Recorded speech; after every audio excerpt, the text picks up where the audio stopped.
Estamos aqui hoje com o nosso convidado muito especial, uma pessoa muito querida que vem contar um pouco da sua história, que se confunde com a história do Acre também, porque ele vai contar junto com a história dele a história recente do Acre. Eu estou aqui hoje com Minoro Kimpara, que vem contar um pouquinho da sua história de vida, que se confunde com a história recente do Acre, porque tem muita coisa envolvida, né, Minoro? E é um prazer ter você aqui.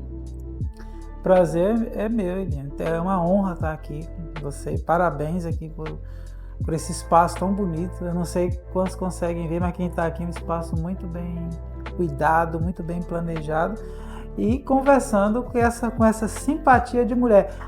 Aquilo que a gente chama na Bíblia de mulher virtuosa, que os valores excedem das finas joias. Alegria muito grande. Eu fico muito feliz obrigada. de estar tendo essa oportunidade aqui, de bater esse papo aqui com você e com vocês que estão aí nos acompanhando. Vocês não sabem, mas eu estou nervosa, né? Porque o Minoro é uma pessoa pública, tem um trabalho lindo aqui no estado do Acre, né? Como reitor da UFAC, começou. Eu não sei se você começou como reitor, a gente conhece a sua história como reitor da UFAC, de lá para cá a gente vem acompanhando muita coisa.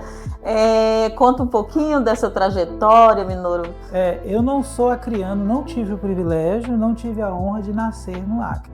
Embora eu já tenha recebido o título de cidadão rio-branquense, muito merecido. Já tenha recebido também o título de cidadão acreano, cidadão cruzeirense também, porque o nosso trabalho, graças a Deus, ele abrangeu na educação, principalmente, agora na cultura, o estado todo. Mas eu cheguei aqui com 5 anos de idade, então já se passaram aí muito tempo, eu me considero, já provei da água do Rio Acre, já me banhei no Rio Acre, já comi o nosso cacau, o quibe de arroz, o quibe de macaxeira, de mandioca. Já está naturalizado, já provei o nosso açaí. Construiu sua família aqui, né? Meus filhos nasceram aqui.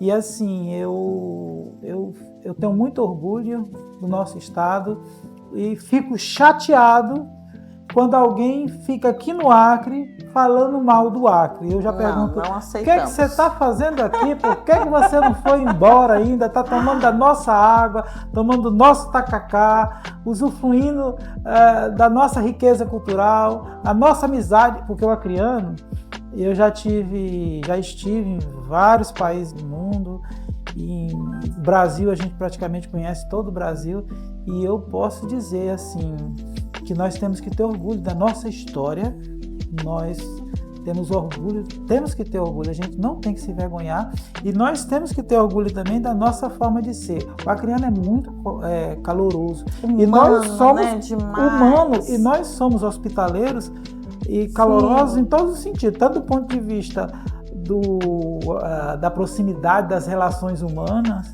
como também do ponto de vista climático, né? Aqui faz muito calor, calor. Nós somos um povo assim. É um lugar calorento, mas que a gente toma um tacacá quente, assim, tá tudo bem. Eu cheguei aqui com 5 anos, fui estudar na escola Padre Antônio Diogo Feijão, no Abrão Alábia, aqui no bairro da Floresta. Estudei, fiz o meu, naquela época não era ensino fundamental, não, era 1º grau. Depois eu saí da escola Padre Antônio Diogo Feijó e fui estudar no Instituto de Educação Lourenço Filho, que não é onde é hoje. O Instituto de Educação Lourenço Filho, eu fui fazer o 2º grau magistério, naquela época não era ensino médio não, era o 2º grau magistério, ali onde é a escola hoje, Heloísa Mourão. Você queria ser professor, magistério? Você já tinha esse sonho de ensinar, de passar informação? É isso que eu digo, eu já poderia ter me aposentado há algum tempo, mas não me aposentei, não é por tempo de contribuição, é por idade ainda. O tempo de contribuição já passou bastante, mas por idade. Eu também, gente. Mas eu quero dizer uma coisa, porque eu não tenho ainda a idade, né? Eu tenho que chegar a 60 anos hoje para você se aposentar, até porque a própria transição. Mas assim, Eliane, eu gosto do que eu faço, eu gosto de ser professor. E as pessoas nem me conhecem como Minoro, assim, me conhecem como professor Minoro. E se eu não tomar cuidado, às vezes quando eu vou assinar o meu nome, é capaz de eu colocar professor. Não, professor. Sim. E assim, eu tenho muito orgulho, a educação transformou a minha vida, ajudou a transformar a minha vida, porque quem realmente transformou a minha vida verdadeiramente foi Jesus.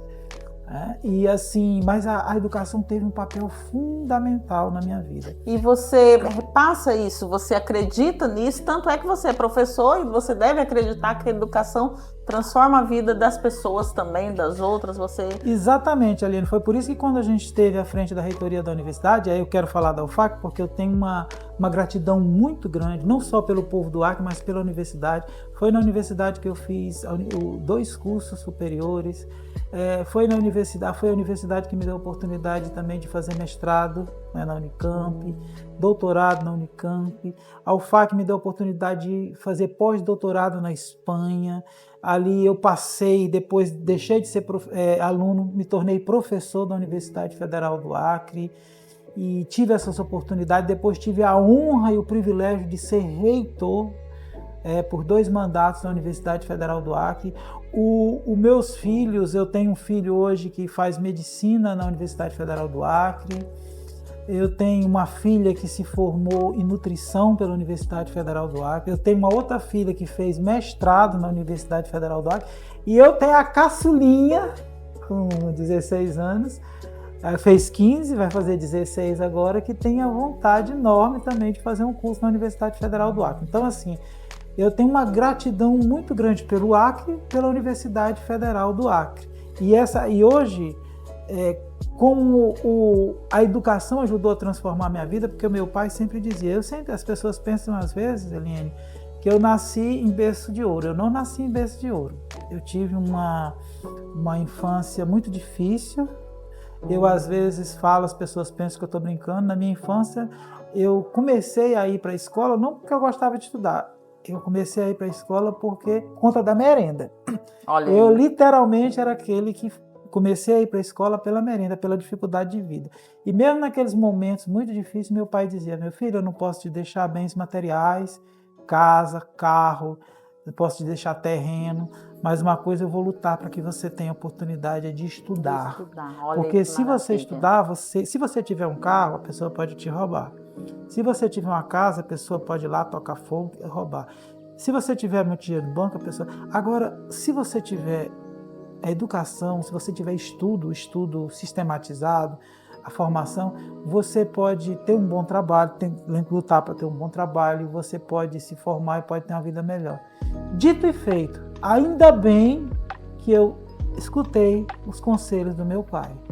Eu passei a gostar de estudar e cheguei desde a pré-escola até o pós-doutorado. E isso hoje permite que eu dê uma vida melhor para os meus filhos.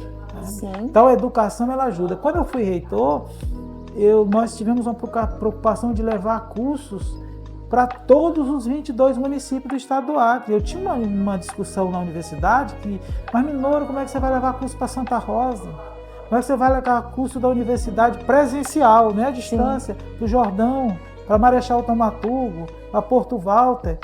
Eu falei, não, mas nós precisamos levar. E nós oferecemos cursos nesses municípios para as pessoas da zona rural desses municípios. Olha aí, chegar nesses 4 municípios isolados é muito difícil. Na zona urbana, imagine atingir pessoas da zona rural. Nós oferecemos cursos para aqueles professores que trabalhavam na zona rural desse município. Eu cheguei uma vez em Marechal Thaumaturgo, um rapaz, um senhor já, me abraçou assim tão forte. E eu não entendia por conta daquele abraço. E ele disse, professor, o senhor sabe, reitor, o senhor sabe onde fica Foz do Breu? Eu já tinha ouvido falar, nunca tinha. Pois fica subindo aqui o rio por várias horas. Eu sou professor de lá. E eu quero lhe agradecer, porque o meu pai não sabe ler, a minha mãe não sabe ler, o meu avô não sabia ler, a minha avó não sabia ler, nem o meu bisavô, eu sou a primeira pessoa da família a ter a oportunidade de ter um curso superior na vida. E porque o senhor trouxe a UFAC até aqui. Porque eu não teria condições de ir para Cruzeiro do Sul. A educação é transformadora, né? Eu não ia ter condições de ir para Cruzeiro do Sul, porque eu não tinha condições de me manter lá, pagar aluguel, ficar longe da minha família. E eu quero dizer... E aí onde é que entra, né, o sentimento. Hoje eu vou conseguir ser professor melhor na minha comunidade, porque eu vou ter um curso superior. eu vou conseguir melhorar o meu salário, porque eu vou ganhar como professor de nível superior, portanto eu vou dar uma vida melhor para os meus filhos. E eu quero dizer o seguinte, que isso vale muito, muito, muito mais, essa educação vale muito mais do que uma botija de gás, do que uma caixa d'água, do que um milheiro de tijolos na época de eleição. Porque só vai resolver um problema e uma formação superior ajuda para a minha vida toda. As lágrimas caíam dos meus olhos. Sim. E aí a gente entende por que a educação ajuda a transformar essa vida. Então, o que aconteceu na minha vida, eu tento também levar para a vida das pessoas. Isso foi o trabalho que a gente fez na universidade. Logicamente, todos que passaram por lá, os ex-reitores, deixaram a sua contribuição. E a gente também deixou a nossa contribuição. E é assim que a gente faz. A vida é assim, né, Liene? Essa é a diferença, né? Eu sempre digo aqui que as pessoas, a diferença de termos pessoas comprometidas, né, apaixonadas pelo que fazem, nos lugares certos, né, pessoas certas, nos lugares certos, porque elas vão deixar um legado muito melhor, muito maior para a sociedade. Que nós somos passageiros aqui, todo mundo sabe. A gente só não sabe o dia, a circunstância, o momento em que a gente vai partir para a glória. Uma vez que a gente tem uma transformação feita por Jesus, é bom que nós que somos cristãos temos essa esperança, que a nossa esperança não se restringe somente a essa terra. A nossa esperança, ela transcende para uma outra dimensão. Que bom que a gente vive com essa esperança. Imagine você viver sem essa esperança. Então, mas a gente sabe que nós aqui na terra, nós somos passageiros. Sim. A grande questão não é essa, a grande questão é, durante a nossa passagem por aqui, Eliane, qual a contribuição que a gente vai deixar? Então, quando eu vejo, por exemplo, pessoas que foram, por exemplo, na igreja, pessoas que eu consegui levar para a igreja para escutar a palavra de Deus e o Espírito Santo tocou na vida daquela pessoa e hoje ela é uma pessoa de Deus, uma pessoa que foi convertida, uma pessoa que tem os princípios cristãos, eu digo, nossa, Deus me usou para cumprir o ID dele. É gratificante. Então, eu fico feliz. Sim. E eu fico feliz porque hoje tem presbíteros, pastores, pessoas assim, mulheres e homens de Deus que estão servindo nas igrejas, diferentes denominações, e que Deus me usou como instrumento de bênção na vida dessas pessoas. Isso me deixa feliz. Hoje eu vejo, por exemplo, alunos meus, advogados, alunos meus, professores, alunos meus, inclusive, com destaque hoje, né? Esses dias eu participei da posse do Fábio Stock, que é o reitor do Instituto Federal do Acre, do IFAC. Sim, foi meu aluno com 6 anos de idade. Eu nunca imaginei que ele um dia fosse reitor. Tem hoje é reitor ali. Pois é, e isso me encheu o coração. Né? Porque... Minora, a gente tem, assim, você aproveitou a oportunidade que tu teve, você teve um pai que te incentivou, e a gente tem muita criança hoje, muito adolescente, né? Que reluta, não é que reluta, mas com dificuldade. E o que você diria, o que falta, o que você diria para essa juventude para transcender essas dificuldades e ficar firme, né? E sentir isso também, essa vontade de estar na escola, de saber que é a educação que vai levar eles, que vai ajudar eles a realizar os sonhos deles. Eu sempre digo assim, olha, a saúde ajuda a salvar vidas. A saúde ajuda a salvar vidas. Quando a pessoa está doente, ela corre para um hospital. Na emergência, ela corre para um pronto-socorro, um hospital de emergência. Ajuda e salva vidas. A educação ajuda a salvar vidas, né? E agora eu estou na cultura. A cultura ajuda a salvar vidas. Quando eu vejo esses meninos se preparando o ano todinho, uma competição estadual, por exemplo, de fanfarras, que todo ano a gente tem. E as fanfarras, tem fanfarra com 50, 100, 200 componentes, que sai o ano todinho para uma apresentação, às vezes, no 7 de setembro, e para as competições que existem. É um a menos no mundo do crime. Sim. Quando eu vejo essas quadrilhas juninas, agora nós vamos ter na Gamileira, aí, do dia 24 ao dia 27, as quadrilhas juninas ali, que é uma tradição cultural no nosso estado. Eles passam o ano todinho ensaiando. E você vê a criancinha, o adolescente, o jovem, o adulto e as pessoas da melhor idade ocupando a mente com cultura, com dança, com arte, ocupando a mente com artesanato, fazendo as suas alegorias, todo o vestuário. esse povo não está dando trabalho para a polícia porque ele está com a mente ocupada. Sim. Esse povo não está dando trabalho nos hospitais porque ele não está aí tentando roubar, fazer alguma coisa que pode muitas vezes ser esfaqueado, ser atingido por uma paulada na cabeça. Esse povo, ele está com a mente ocupada. Então, todo recurso que você investe na educação, que você investe na cultura, é um recurso a menos que você vai investir na segurança pública, que você vai investir na saúde, porque são pessoas que estão com a mente ocupada. A gente sabe que a nossa mente ela precisa estar ocupada e com coisas boas, não é qualquer coisa ruim. Sim. Agora, tanto a cultura, como a educação, como a saúde, Eliane, enfim, a assistência social, tudo isso, enquanto nós estivermos aqui, nesse mundo, enquanto nós estivermos com os pés aqui na terra, porque um dia Deus vai nos chamar para a glória, a gente sabe que querendo ou não, gostando ou não, admitindo ou não, aceitando ou não, a gente depende das decisões políticas. Sim. São os políticos que decidem as nossas leis, que vão impactar nas escolas, que vão impactar na sociedade de um modo geral, na cultura, na saúde. São eles que decidem, queira a gente goste ou não. Enquanto a gente estiver aqui, é assim que funcionam as coisas. Então, a gente precisa, o que nós precisamos muito? A gente vê os professores fazendo um excelente trabalho, muitas vezes em condições muitas vezes precárias. O professor, todo mundo sabe que não é o profissional que ganha mais na sociedade. É impressionante, a gente tem países em que o professor é muito valorizado, que as pessoas têm orgulho de dizer que ser professor, porque não só pela profissão em si, mas também pelo rendimento, né? É muito difícil você encontrar hoje, logicamente tem, mas é muito difícil hoje você perguntar para um pai assim, o que você quer que seu filho seja? Médico. O que mais aparece é médico, pela questão salarial, pela valorização profissional. Depois, o que seu filho? Advogado. Aí a pessoa está pensando no filho ser juiz, ser delegado, ser promotor, sim. Enfim. Mas e professor? Às vezes, Deus me livre, professor não. Não é porque a profissão seja ruim. A profissão, muito pelo contrário, é maravilhosa. Porque o professor é aquele que forma todas as outras. Porque para ser advogado, ele vai passar pelo professor. A questão é a valorização. Sim. A valorização profissional, a remuneração que muitas vezes, logicamente, além das condições de trabalho, que muitas vezes não são adequadas. E melhorou, né? Melhorou muito de uns tempos para cá. Melhorou e, logicamente, precisa. E essas melhoras tudo passam por decisões políticas que a gente precisa. Enquanto a gente estiver aqui nessa terra. Eu fui reitor da Universidade Federal, hoje eu estou na Fundação Elias Mansur.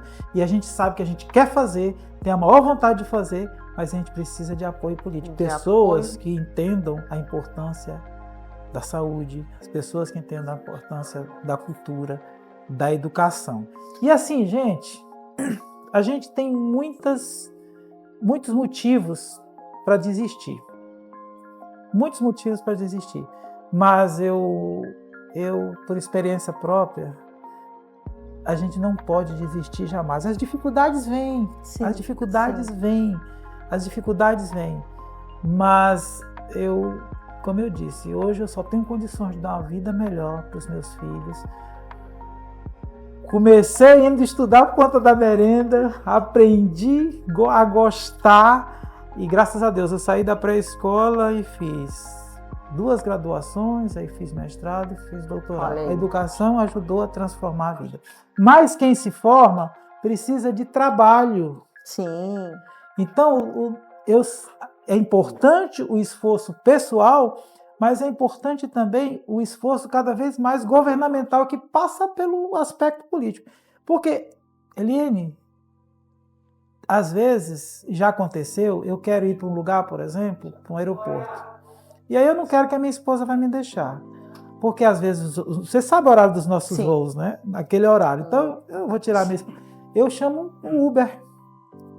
E já aconteceu de o Uber chegar e eu espero quando eu entro no carro alguém, professor Minoro. Aí eu olho assim, Professor Minoro, eu estudei na Universidade Federal do Acre. Oh, meu Deus. Professor Minoro, eu Não fiz... desmerecendo, né? Sim, Uber, eu fiz, já aconteceu engenharia, eu fiz história, eu fiz psicologia.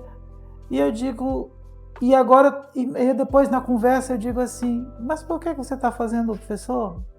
Eu me formei, mas não tem emprego. Não tem emprego. Então, assim, se formar é uma tarefa difícil, você tem que ficar, mas a gente tem que gerar oportunidade. E Uber, gente, não tem problema nenhum trabalhar de Uber. Não tem problema nenhum trabalhar de Uber. Tem problema é roubar, é matar, sabe? Isso aí tem problema. Agora, trabalhar de Uber não tem problema. Mas quem vai fazer um curso de Direito na Universidade Federal ou em qualquer outra universidade, quem vai fazer um curso de engenharia... Quer ser engenheiro, quer ser advogado. Ele não fez um curso para trabalhar de Uber. Até porque para trabalhar de Uber você não precisa fazer um curso superior, você precisa ser um bom motorista, ter uma carteira, ser habilitado, ter controle emocional, né? Ser uma pessoa... Mas o problema é que não tem emprego. O que vai gerar emprego? São as decisões. Decisões políticas. E aí, gente, não se abstenha, estude, consulte, não deixe de votar. A gente tem muita abstenção e essas pessoas fazem a diferença. Porque é importante, né? Muito importante. E vote pela consciência, sim, vote por princípios, vote por respeito. Isso é muito importante. Pela história, né? Verifique o passado, o currículo, a história. Se já Nem sempre é só o melhor amigo, o melhor vizinho, o cara bom do bairro. Não, gente, tem que ter... Eline, você, por exemplo, se você for levar um filho seu no hospital e a pessoa diz, não, ele está aqui no hospital, mas esse cara que vai atender, esse profissional não é médico. Aí você, peraí, eu estou no hospital, menino, se tiver que abrir o filho, fazer uma... Como é que... Você tem uma causa para defender na justiça, você quer um advogado formado. Sim. Você vai até levar uma pessoa para mexer no teu carro. Você espera que o cara pode até não ter um curso superior, mas você tem que saber que ele tem experiência, que ele se preparou para aquilo. Você vai contratar alguém para trabalhar com você, para fazer... Você quer alguém preparado. Mas hoje a pessoa tem atenção que para ser político, para ser qualquer um.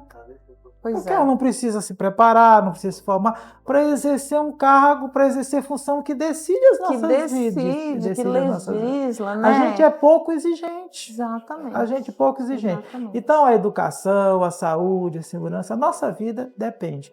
E assim, eu fico muito feliz porque Deus me deu a oportunidade de estar agora à frente da cultura do nosso estado. A gente administra muito espaço, nós estamos num projeto agora, orientado pelo nosso governador, de recuperação dos espaços. E a gente começou, a gente estava entregando praticamente por mês um espaço, né? Assim, por mês, são muitos espaços. O Barracão Teatro Matias foi todo revitalizado, aí a gente reabriu aqui, revitalizou na realidade, por exemplo, o Memorial dos Autonomistas aqui. Tinha um espaço lá que era o Teatro do Café, o Café do Teatro, porque ali no Memorial dos Autonomistas a gente chama de 3 em 1, que tem a galeria de exposição, aí tem o Teatro Elo Melo, belíssimo. Sim. E tem o Café do Teatro, onde as pessoas vão ali tomar o seu café, escutar uma música, muitas pessoas vão almoçar, ali é um espaço muito aconchegante, um espaço cultural. Estava fechado há 14 anos, a gente reabriu, o espaço está belíssimo, aberto.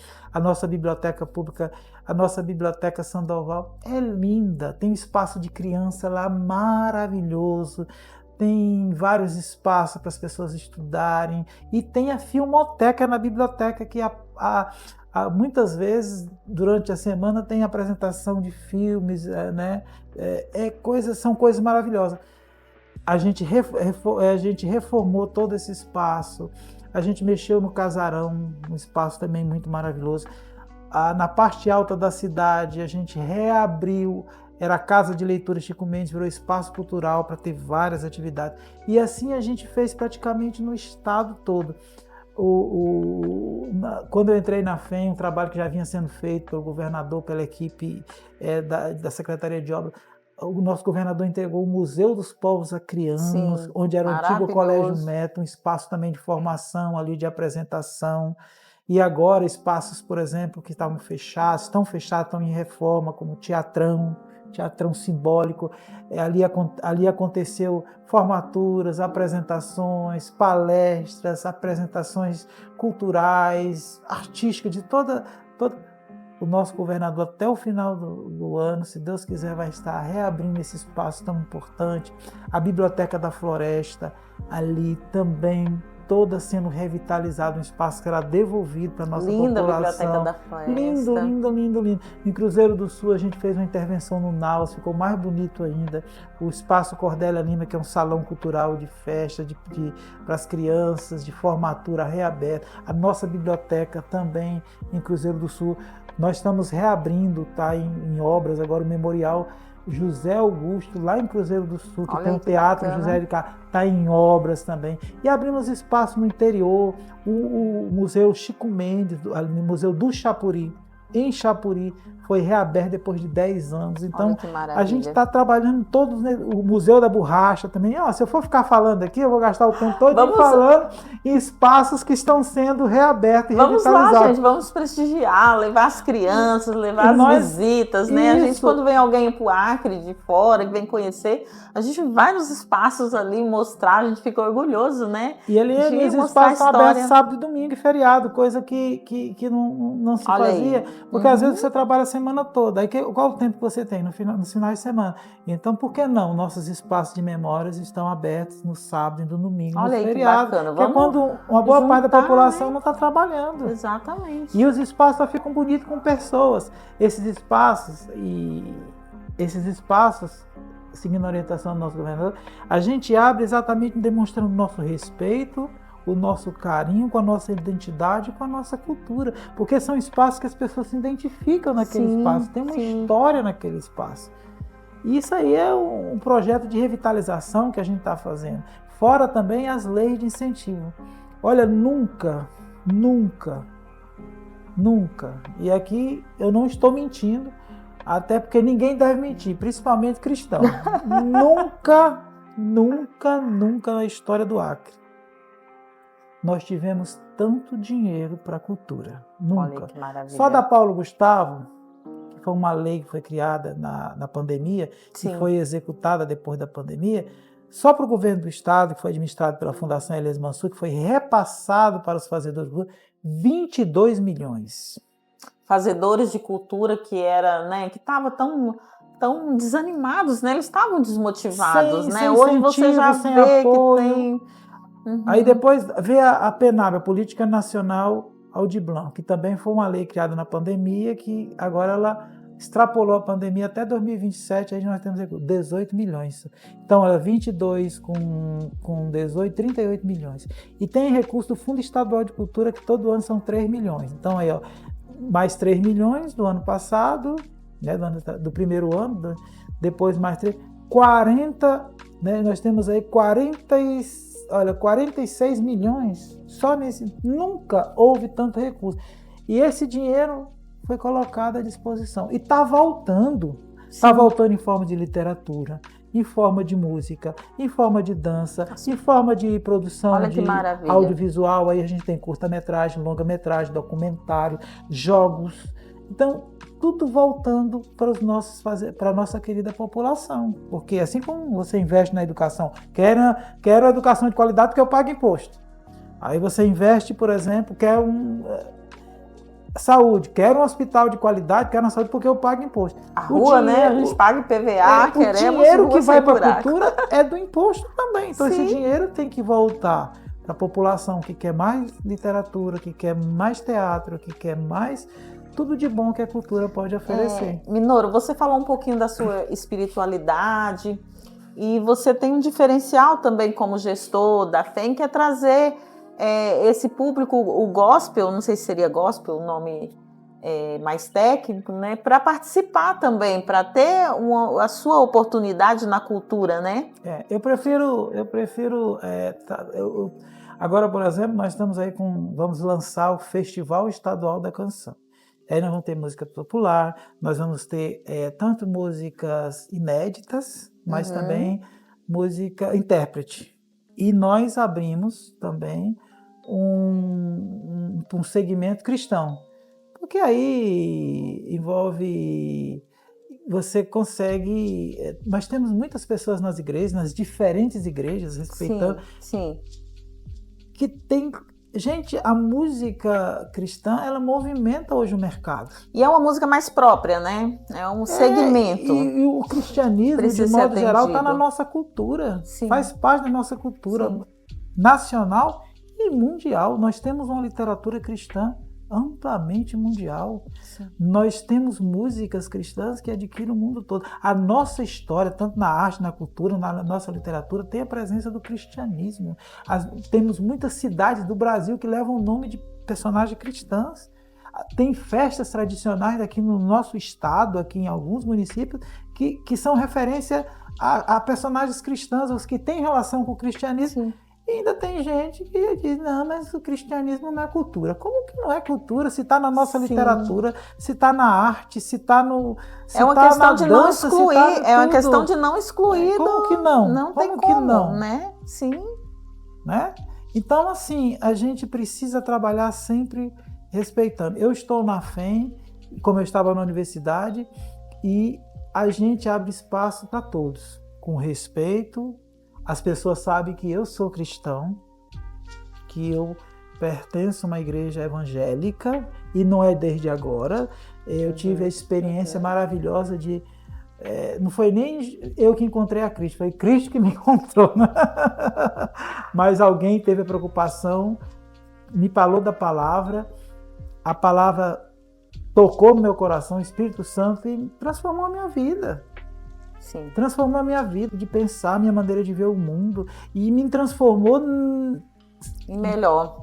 Eu acredito, me diz que eu tenho que procurar ser um bom pai, um bom cidadão, que eu não tenho que enganar os outros, que eu não tenho que mentir, que eu não tenho que trapacear, que eu tenho que cuidar dos meus filhos, que eu tenho que cuidar da minha família, que eu tenho que respeitar os outros. Isso eu aprendi do cristianismo. Isso está fazendo bem para a minha vida e eu acredito que é isso que faz bem para a sociedade. Sim, sim. Então eu aprendi isso. E isso tem feito muito bem. Então, mas eu respeito também as outras manifestações. Sim, tanto é que você... né? Sim, infelizmente, sim. Às vezes você respeita, mas não é respeitado. Sim. Né? E é isso que tu quer também, né? Se respeita nós, né? Do segmento evangélico. Até porque tu não deixou de atender todos, né? A cultura tá aí. Jamais. Eu sou cristão desde os 13 anos de idade. Faço parte dos Gideões Internacionais com muito orgulho. Que os Gideões Internacionais, talvez tenha alguém que não sabe, são aqueles que entregam os Novos Testamentos, Provérbios e Salmos e Provérbios. A gente entrega nas escolas com todo respeito. Quem deixa a gente entrar, a gente entra. Quem não quer receber, é de graça. A gente não vende, é de graça. A gente tira dinheiro do próprio bolso para financiar esses Novos Testamentos. Porque como a palavra de Deus transformou a minha vida, eu acredito que ela possa ajudar a transformar a vida das pessoas. E a gente também tem parceria com algumas igrejas que tudo que a gente arrecada da igreja é 100% para a confecção de Novos Testamentos. Nós já entregamos milhares de Novos Testamentos. A gente entrega nos hospitais, onde as pessoas estão sofrendo. A gente entrega nos presídios, onde as pessoas também estão sofrendo. A gente entrega em lugares que realmente as pessoas têm um número de pessoas e recebe que necessita da palavra de Deus. Então a gente faz isso, então a gente faz esse trabalho há muito tempo. E a gente sabe que, como eu disse, a gente está aqui nesse mundo para tentar ajudar a vida das pessoas, a melhorar a vida das pessoas. Como eu disse, passageiros todos nós somos, né? A gente só não sabe o dia, como eu já disse, e a hora. Mas o mais importante, qual é a contribuição que a gente deixa? Então, quando eu olho para as pessoas que estão nas igrejas, que hoje são servos de Deus, que Deus me usou como instrumento, obrigado, Senhor. Poderia ter dado muito mais. Sim, quando eu olho para a Universidade Federal, as pessoas dizem, Minouro, olha o trabalho que você fez como gestor, a gente fica feliz. Quando eu vejo pessoas que são meus alunos, que foram meus alunos hoje, bom cidadão, pessoas do bem, fazendo bem, sendo pessoas que estão ajudando a melhorar, olha o trabalho que eu fiz. Agora, na cultura, eu sei que a gente não vai fazer tudo, eu não fiz tudo na universidade, respeito todos aqueles que passaram e deixaram a sua contribuição. Estou agora querendo deixar a minha contribuição juntamente com a equipe, porque ninguém faz nada só, também na cultura. E graças a Deus, e aí eu vou repetir mesmo com toda a sinceridade no meu coração, não é discurso retórico. Graças a Deus, que eu falo isso porque é Deus que me sustenta, é Deus que faz o meu rosto sorrir, é Deus que enxuga as lágrimas dos meus olhos. é Deus que cuida da minha segurança, é Deus que me protege e me faz resistir em tempos de tempestade, porque infelizmente, Eline, quando você muitas vezes deseja fazer as coisas bem feitas e deseja fazer o bem para as pessoas, deixa algumas pessoas tristes. Ah, sim. Sabe? E muitas pessoas procuram muitas vezes lançar falsos testemunhos, fazer mentiras, né? Lançar mentiras. E aí muitas vezes a gente é atingido. Mas eu fico feliz porque eu tenho a alegria no coração de espírito de deitar, colocar a cabeça no travesseiro e dormir em paz. Não sou perfeito, meu Deus do céu, tenho muitos defeitos, mas graças a Deus, Deus tem exercido o perdão sobre a minha vida, tem tido misericórdia, e é por essa misericórdia que eu estou aqui vivo conversando contigo. Bom, porque uma serenidade, se não fosse, eu nem estaria aqui. A gente vive pela misericórdia de Deus, né, Eliane? Graças a Deus, estamos aqui. Todo dia que eu levanto... Precisa ser grato, né? Todo dia que eu levanto, eu pego a minha esposa, Degmar, mandar um abraço, um beijo para ela. Hoje é o dia propício. Ela já mandou flores, oh meu Deus. Olha aí. A gente ora, a gente dobra o joelho e a gente ora pelos nossos filhos, para que Deus proteja eles. A gente ora pelo nosso lar, a gente ora para que a gente seja instrumentos de bênção na vida das pessoas. É isso que a gente faz. Com todos os defeitos, com todas as coisas que cabe ao ser humano, né, a gente tenta fazer o melhor. E longe de ser perfeito, mas a gente sempre lutando para fazer o melhor na vida profissional, na vida relacionada na nossa família, tentar ser instrumento de bênção. Porque um dia a gente vai e aí a gente faz o que a gente pode fazer para ajudar a melhorar a vida das pessoas. Que testemunho lindo, gente. Eu estou muito feliz, muito emocionada. É um testemunho maravilhoso de vida, né? E a gente sabe da importância dos cargos que ele ocupou, da importância que ele tem na vida, na história de todos nós acrianos. Minouro, como é que você quer ver o Acre ainda? Você já passou por muitas coisas, eu acho que você já conseguiu fazer muita coisa. E como é que você quer ver o Acre ainda? Você tem sonhos ainda pro Acre? Olha, eu vou me aposentar em breve, se Deus permitir. Eu já tive aposentar na teoria, talvez. Eu já tive para me aposentar. O meu aposentar, na realidade, é aquela questão profissional, mas eu só vou trabalhar, parar de trabalhar o dia que eu morrer, porque eu não consigo ficar quieto. Eu estou sempre fazendo alguma coisa. Quando eu estou de férias e às vezes não tenho que trabalhar, eu fico tentando, eu começo a pintar a casa, eu começo a arrumar alguma coisa, eu começo a limpar o quintal, eu começo a mexer com alguma coisa, eu não consigo ficar parado. Assim, eu sou uma pessoa da educação, eu gosto da educação. A educação ajudou a transformar a minha vida, eu sei o quanto a educação pode ajudar a transformar a minha vida. E eu acredito que a educação é um instrumento que pode levar a melhorar a vida das pessoas e a transformar a sociedade. Eu estou tendo esse contato maravilhoso, aprendendo muito da cultura, porque educação e cultura andam juntos. Sim. E eu sonho, como eu falei, eu estou prestes a me aposentar. Eu não quero ir embora do Acre. Eu não quero ir embora do Acre. O meu filho está se formando daqui a um tempo em medicina. A minha filha também, já tenho 2 filhas formadas. A minha esposa é aposentada. Eu aposentado. Nós somos funcionários públicos federais, nós não somos funcionários do Estado. E eu não gostaria. Eu gostaria que o nosso Estado pudesse ter mais perspectivas para que meu filho sentisse desejo de ficar aqui, a minha filha sentisse desejo de ficar aqui. Mas para ficar aqui a gente sabe que ainda precisa melhorar. Sim. Precisa melhorar, precisa dar...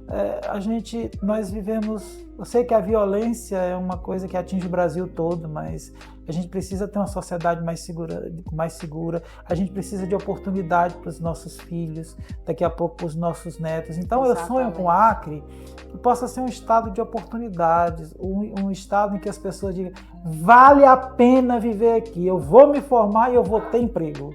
Eu vou me formar e eu vou ter a oportunidade de abrir o meu negócio, porque não dá para todo mundo que se forma nas universidades ou mesmo nas faculdades ser funcionário público. Não tem como. A instância, o ente municipal, o ente estadual, o ente federal não consegue empregar todo mundo. Mas a gente precisa ter perspectiva de abrir o nosso negócio. E passa por nós, gente. Você que está em casa, passa por nós essas decisões. A gente precisa ter um estado que gere emprego, mais ainda. A gente precisa se sentir num estado mais seguro, de segurança. Sim. A gente não pode, os nossos jovens hoje estão muito vulneráveis. Por que os nossos jovens são tão abraçados pelas facções? A gente precisa muitas vezes chegar nesses bairros, a gente precisa oferecer educação, a gente precisa fazer esporte, cursos profissionalizantes, oportunidade, porque se a gente não oferecer, a gente quer que o nosso jovem seja correto, que não envolva no crime, que não envolva na bandidagem, no roubo, no assassinato, na morte. A gente quer tudo isso. E eu fico triste porque eu sempre digo, eu quero que o meu filho vele pelo meu corpo. Eu quero partir primeiro do que meus filhos. Sim. Eu quero partir. Porque é a sequência natural da vida. Sim, é isso. Sim. A gente ser velado pelo nosso filho. Sim. Mas o problema é que hoje, uma boa parte, nós estamos perdendo os nossos meninos de 13, 14, 15 anos. Quantas e quantas mães estão chorando pelos filhos que estão partindo de maneira tão prematura? A gente precisa inverter isso. A gente precisa inverter isso. E essa inversão, gente, querendo ou não, gostando ou não, passa por decisões políticas. Passa por decisões políticas. Sim. Não tem jeito. A gente precisa abrir porta para geração de emprego, para oportunidades na cultura, no esporte, tudo que possa evitar dos nossos jovens irem para aquele lado que você sabe qual é, que a gente não quer, o lado da criminalidade. Senão daqui a pouco os nossos presídios vão estar mais cheios do que quem está fora, a gente precisa cuidar. E a pessoa que tem dinheiro diz assim, não, mas eu vou morar num... Gente... Quem tem dinheiro, principalmente os empresários desse estado, tem que investir também. Também, exatamente. Tem que investir também, sabe por quê? Porque senão o teu filho vai ser atingido lá na frente. E você vai na sociedade, ninguém fica preso. Você tem que investir, coloque o dinheiro, invista em esporte. Empresário, coloque recurso para os projetos sociais, tire porque você está... mas o meu filho está bem, o meu filho está numa boa escola, o meu filho não sei o quê, o meu filho a gente mora no condomínio fechado, Mas, gente, não é assim. Então, há uma ação principal dos políticos, em todas as esferas, mas também toda a sociedade como um todo, os empresários, pessoas que tem abundância nas suas mesas de alimentação, de comida, de tudo, porque o que acontece? Na mesa de uma fartura.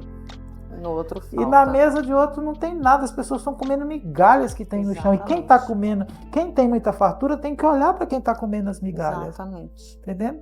De vez em quando eu vejo assim um pai, um filho de um milionário que partiu, que foi atingido por uma bala.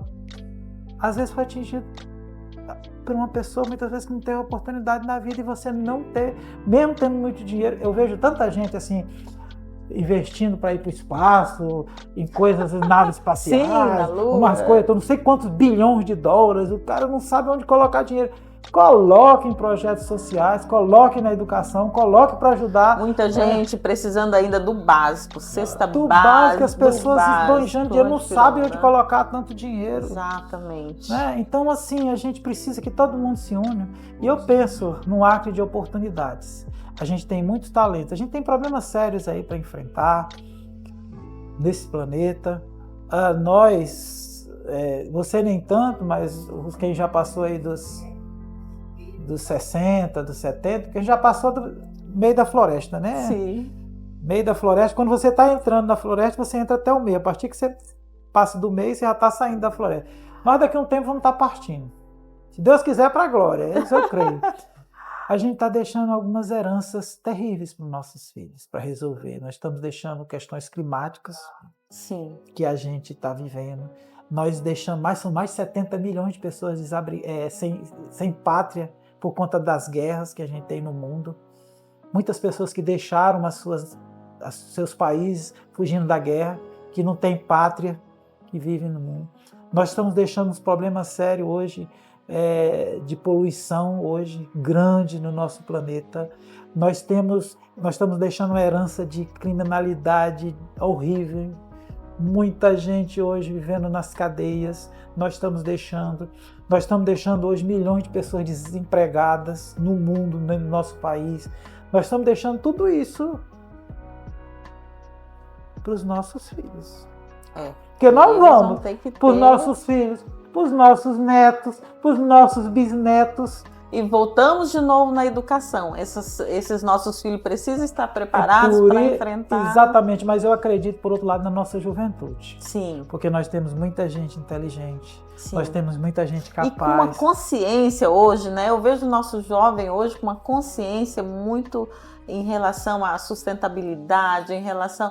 muito boa, humanos também. Mas a gente precisa investir. Sim. A gente precisa dar oportunidade. Sim, isso é importante. Senão eles vão ser abraçados.